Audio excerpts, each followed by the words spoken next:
జై హరిహర. ఇది నవంబర్ 23 కాళాష్టమి అండి. అంటే కాలభైరవుని పూజించే రోజు అనమాట.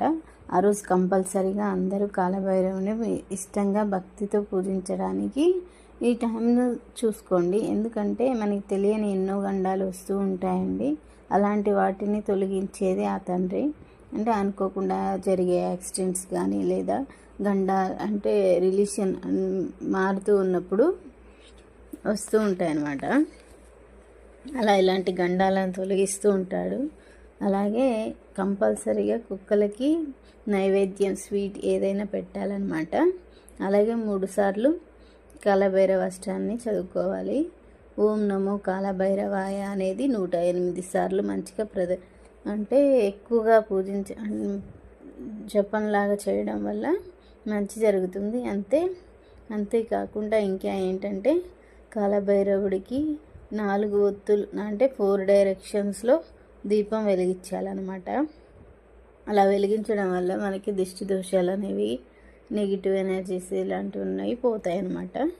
మెయిన్ ఇంకా కాలభైరవుడు అంటే మన చాలా పవర్ఫుల్ కదా అండి.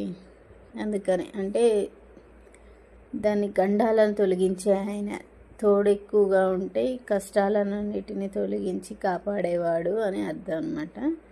ఆయన ఏంటి అంటే కాలభైరవుడు సాక్షాత్ పరమశివుడి అంశే కదా ఆయన. అందుకనే ఆయనను పూజించడం వల్ల కాశీలో ఆయన ద్వారపాలకుడు ఎంతో శక్తివంతమైన వాడు. ఆయనను పూజించడం వల్ల మనలోని ఉన్న చెడునంతా పోతుంది. నెగిటివ్ అనేది పోతాయి, గండాలు తొలగిపోతాయి. ఆ తండ్రి అనుగ్రహం కలిగితే ఇకపై ఎలాంటి గండాలు రాబోతున్నా అలాంటి వాటిని కూడా ఆపుతారనమాట. ఇలాంటి అవకాశాలు ఎప్పుడెప్పుడో కానీ రావు. ఏంటి అంటే ప్రతి పూజలు ఏదో ఒక సమయంలో సందర్భంలో వస్తూ ఉంటాయి, కానీ ఇట్లా కాలభైరవుడి పూజలు ఇలాంటివి అనేవి ఎప్పుడో ఒక్కసారి మాత్రమే వస్తుంటాయి. కాబట్టి అలాంటి వాటిని ఎవరు మిస్ చేసుకోవద్దనమాట. కంపల్సరిగా ఆ తండ్రిని పూజించుకోవాలి. కాలభైరవ అష్టకాన్ని 3 సార్లు చదువుకోవాలి. కుక్కలకి మాత్రం కంపల్సరీ ఎక్కడున్నా వాటికి మీకు దగ్గరలో ఉన్న వాటికి స్వీట్ అన్నం పెట్టడం కానీ ఏదైనా స్వీట్ పెట్టడం, ఇంకా కాలభైరవ స్వరూపంగా భావించి ఏమన్నా పెట్టండి. అలాగే 4 ఒత్తులతో దీపాన్ని వెలిగించుకోవాలి. 4 డైరెక్షన్స్లో దీపాన్ని వెలిగించుకోవాలన్నమాట.